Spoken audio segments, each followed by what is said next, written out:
Hello বন্ধুরা, আসসালামু আলাইকুম। সবাই কেমন আছেন? আপনারা পূর্বে অবগত আছেন যে সমাজসেবা অধিদপ্তরে সমাজকর্মী ইউনিয়ন এ পদে একটি নিয়োগ বিজ্ঞপ্তি দিয়েছিল।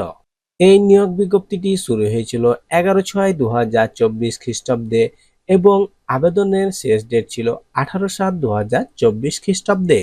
কিন্তু উক্ত সময়ের মধ্যে দেশের বিরাজমান পরিস্থিতি, বিশেষ করে ইন্টারনেট সেবা ও বিঘ্নিত হওয়ার কারণে 18/7/2024 তারিখের মধ্যে অনেক চাকরি প্রার্থী আবেদন করতে সক্ষম হননি।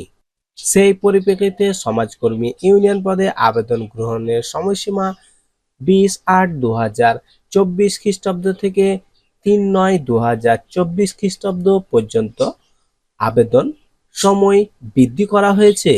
তো বন্ধুরা, আপনারা যারা এখনো আবেদন করতে ইচ্ছুক তারা অতি দ্রুত 20/8/2024 খ্রিস্টাব্দে থেকে আগামী 3/9/2024 খ্রিস্টাব্দ এর মধ্যে আবেদন কমপ্লিট করতে পারবেন।